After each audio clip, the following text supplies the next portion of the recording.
हर बाप जो मेरी इस वीडियो को देख रहा है वो अपने ऊपर ये लाजिम कर ले कि मैं अपने तमाम बच्चों को भी नमाज जनाजा को सिखलाऊंगा और जनाजे में हाज़िरी की क्या कैफियत होना चाहिए और क्या तरीक़ा होना चाहिए वो सिखलाऊंगा और ख़ुद भी सीखूंगा, ख़ुद भी अमल करूंगा और अपने बच्चों को और अपने दोस्त अहबाब को भी अमल की तरफ तरगीब दूंगा। अस्सलामु अलैकुम वरहमतुल्लाहि वबरकातुहू। नाज़रीन, मैं अब्दुल्ला वसीम ख़ान नदवी आपकी खिदमत में हाज़िर हूँ एक नई वीडियो के साथ और एक नए मौजू के साथ। उम्मीद करते हैं कि इंशाअल्लाह हमारी इस वीडियो को भी उसी तरह से आप लोग तवज्जो से देखेंगे और सुनेंगे और अमल करेंगे जिस तरह से हमारी पहली वीडियो को आपने तवज्जो दी। और एक और उम्मीद जो हमें आप लोगों से है कि इंशाअल्लाह आप इसको अपने तक ही महदूद नहीं रखेंगे बल्कि दूसरों से भी ज़रूर इसको शेयर करेंगे। आज हम अपनी इस वीडियो के अंदर जिस मौजू को लेकर हाज़िर हुए हैं वो है नमाज जनाज़ा। नमाज जनाज़ा आम तौर पर देखने में यह आता है कि नमाज जनाज़ा जैसी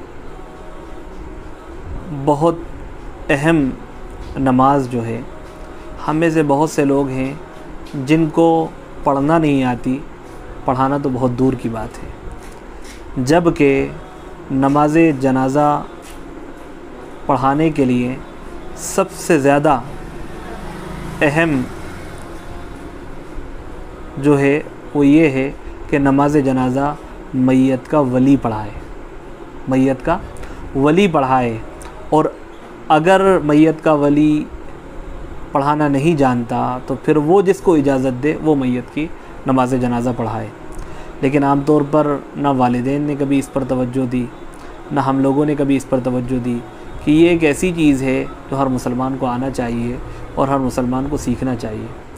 जबकि जनाज़ा एक ऐसी चीज़ है कि जिसके ताल्लुक़ से हमें बहुत सोचना था, बहुत फ़िक्र करना थी और बहुत ज़्यादा उसके बारे में सीखने की कोशिश करना थी। लेकिन अफ़सोस कि हमने इतनी अहम चीज़ को भी वैसी अहमियत नहीं दी जैसी दी जाना चाहिए। जनाजे के साथ हमारा क्या सलूक होता है, मैयत मौजूद है, हम कब्रिस्तान में मौजूद हैं, हम जनाजे में शरीक हैं, लेकिन उसके बावजूद ना ही अल्लाह याद आता है, ना आखिरत याद आती है, ना मौत याद आती है। हालांकि आज वो गया है, कल हमारी बारी है और हम सबको एक दिन जाना है। कुल्लु नफ्सिन ज़ाइक़तुल मौत, हर नफ्स को मौत का मज़ा चखना है। कुल्लु मन अलैहा फ़ान, कुरान मजीद की आयत बताती हैं। और ये आयत ही नहीं बताती बल्कि तजर्बा इस बात का शाहिद है कि यकीनन हर दिन किसी न किसी का जाना लगा हुआ है और एक दिन हमारे जाने का भी वक्त आने वाला है। और हमारे अपने भी जाएंगे और गैर भी जाएंगे। तो अपने अगर जाएंगे तो फिर हमें उसके जनाजे की तमाम रसूमात को अदा करना आना चाहिए। लेकिन देखने में आता है कि इस तरफ कोई तवज्जो हमारी नहीं है, हमारा हाल तो ये है कि हम जनाजे में शरीक होते हैं और आम तौर पर जनाजे के अंदर शिरकत के लिए बहुत से हमारे ऐसे दोस्त अहबाब रिश्तेदार आते हैं जो आम हालात में हमसे मुलाकात नहीं कर पाते।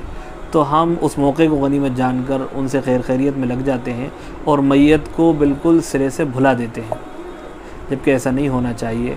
जब तक हम जनाजे के साथ में शरीक हैं हमें अपनी आखिरत याद होना चाहिए और हमें अपनी मौत याद आना चाहिए।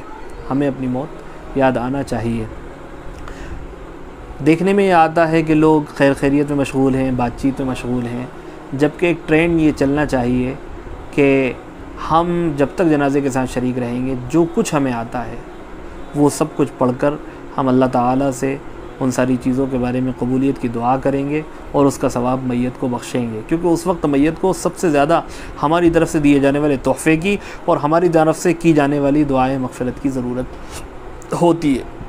और ज़ाहिर सी बात है आज हम किसी के जनाजे में शरीक हैं, हम उसके लिए दुआएं मग़फ़िरत नहीं कर रहे हैं, हम उसके बारे में नहीं सोच रहे हैं। कल को कोई हमारे जनाजे में आएगा तो वो सोचेगा?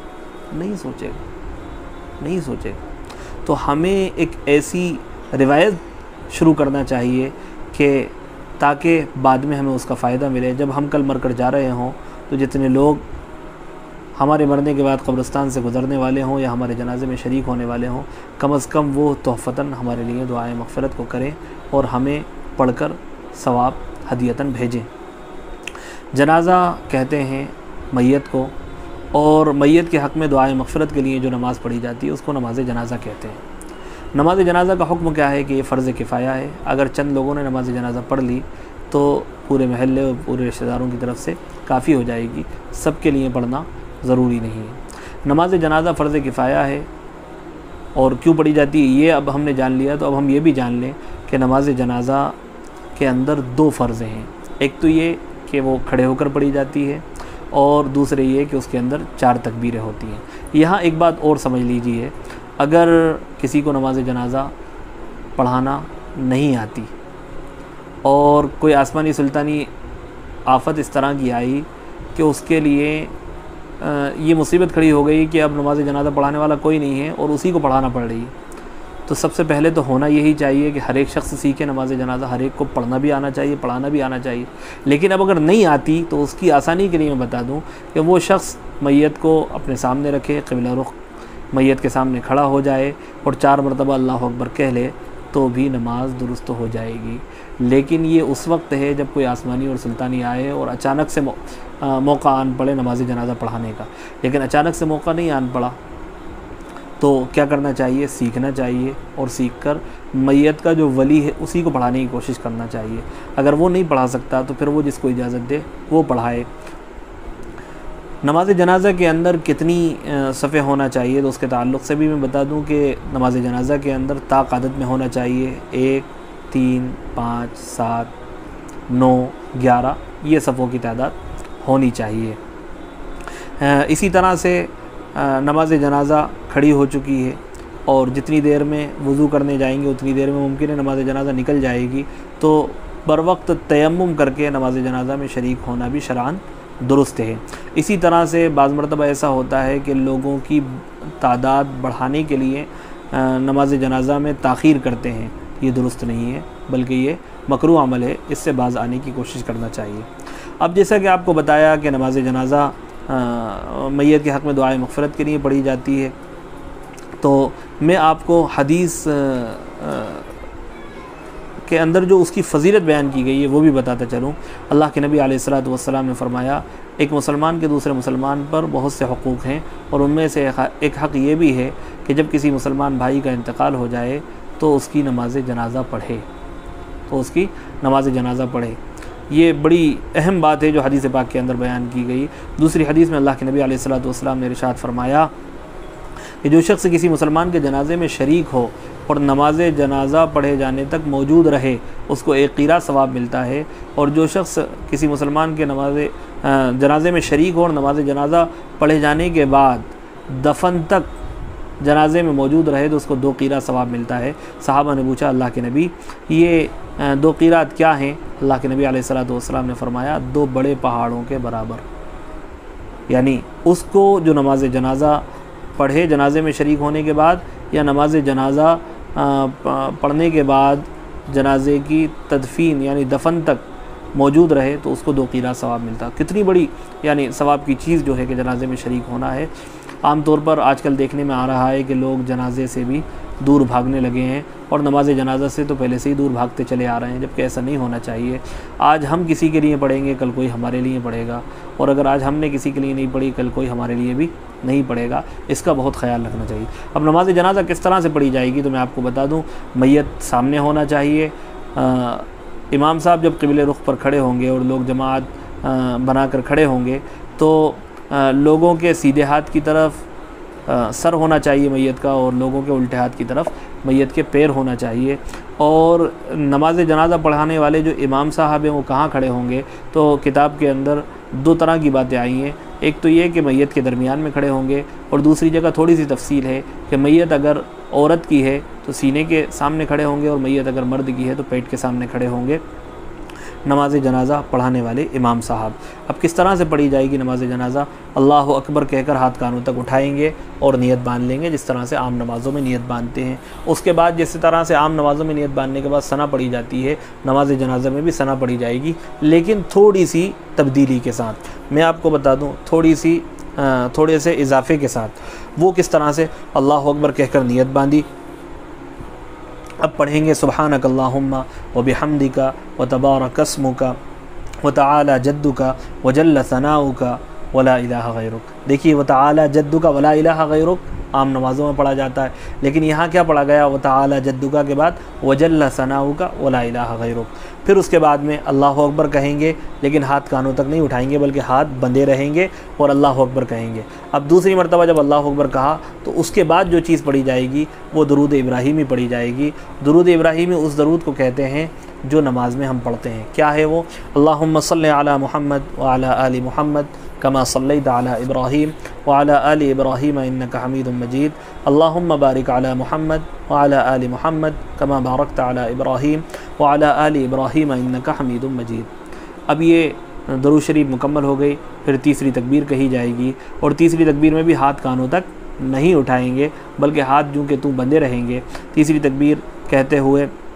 फिर अब जब हमने तीसरी तकबीर कह ली तो अब वो दुआ पढ़ी जाएगी, लेकिन इस दुआ के अंदर थोड़ी सी तफसील है। वो तफसील ये है कि अगर मैयत मर्द या औरत की है तो एक ही दुआ पढ़ी जाएगी, लेकिन मैयत अगर किसी छोटी लड़की या छोटे लड़के की है तो फिर दुआएं अलग अलग हैं। यानी मैयत अगर मर्द या औरत की है तो कौन सी दुआ पढ़ी जाएगी उसके ताल्लुक़ से सुन लीजिए। वो दुआ ये है जो तीसरी तकबीर के बाद पढ़ी जाएगी। अल्लाहुम्मा ग़फ़िर लिहय्यिना व मय्यितिना व शाहिदिना व गाइबिना व सगीरिना व कबीरिना व ज़करिना व उन्साना। अल्लाहुम्मा मन अहयैतहु मिन्ना फ़अहयिही अलल इस्लाम व मन तवफ़्फ़ैतहु मिन्ना फ़तवफ़्फ़हु अलल ईमान। ये दुआ हो गई। अब चौथी तकबीर कही जाएगी और चौथी तकबीर में भी हाथ कानों तक नहीं उठाएंगे, बल्कि जूँ के तू बंधे रहेंगे, बस तकबीर कही जाएगी अल्लाहु अकबर। अब ये 4 तकबीरें मुकम्मल हो गई। अब इसके बाद में जिस तरह से हम आम नमाज़ों का सलाम फेरते हैं खड़े खड़े, उस तरह से सलाम फेर देंगे, अस्सलामु अलैकुम वरहमतुल्लाह, अस्सलामु अलैकुम वरहमतुल्लाह। अब अगर मैयत किसी छोटे बच्चे की है, लड़के की है, तो उसके अंदर पहली तकबीर के बाद उसी तरह से सना पढ़ी जाएगी, दूसरी तकबीर के बाद उसी तरह से दरूद शरीफ पढ़ी जाएगी, वो दरूद शरीफ जो नमाज़ में पढ़ी जाती है। तीसरी तकबीर के बाद जो दुआ पढ़ी जाएगी उस दुआ में थोड़ा सा फ़र्क है। अगर छोटे बच्चे यानी लड़के की है तो दुआ जो पढ़ी जाएगी वो ये है, अल्लाहुम्मा जअलहु लना फ़रतन वजअलहु लना अजरन व ज़ुख़रन वजअलहु लना शाफ़िअन व मुशफ़्फ़आ। और छोटी बच्ची के लिए जो तीसरी तकबीर के बाद दुआ पढ़ी जाएगी, यानी लड़की के लिए छोटी, यानी 14 साल से छोटी लड़की के लिए वो दुआ ये है, अल्लाहुम्मा जअलहा लना फ़रतन वजअलहा लना अजरन व ज़ुख़रन वजअलहा लना शाफ़िअतन व मुशफ़्फ़आ। अब इसके बाद में चौथी तकबीर होगी और चौथी तकबीर के बाद सलाम फेर दिया जाएगा। इस तरह से नमाज जनाज़ा मुकम्मल हो गई। फिर उसके बाद फ़ौरन से जनाजे को उठाया जाएगा और जनाजे को उठाते वक्त जो कलमा कहा जाएगा वो है बिस्मिल्लाहि व अला मिल्लत रसूलिल्लाह। और फिर जिस तरह से हम नमाज जनाजा के बाद जनाजे को लेकर चलते हैं उस तरह से लेकर चलेंगे। और अगर जनाजे की नमाज़ के बाद पहले मैयत का अगर चेहरा नहीं दिखाया है तो मैयत का चेहरा यकीनन नमाज जनाजा के बाद दिखाया जा सकता है। मैयत अगर औरत की है तो वो हज़रात जो गैर महरम हैं वो मैयत के चेहरे को ना देखें। आम तौर पर देखने में आता है कि बाज़ लोग शोहर को भी चेहरा देखने से मना कर देते हैं, ये बिल्कुल दुरुस्त नहीं है। शोहर अपनी बीवी का चेहरा उसके इंतकाल के बाद और नमाज जनाजा से पहले भी और नमाज जनाजा के बाद भी देख सकता है। मैयत अगर मर्द की है तो तमाम मर्द उसके चेहरे को देख सकते हैं, लेकिन औरतों में से वो औरतें जो उसकी महरम हैं वही उसके चेहरे को देख सकती हैं। इन बातों का ख्याल रखना ज़रूरी है। उम्मीद करते हैं कि इंशाअल्लाह इन बातों को अमल में लाने की कोशिश की जाएगी। जज़ाकल्लाह। वस्सलामु अलैकुम वरहमतुल्लाह।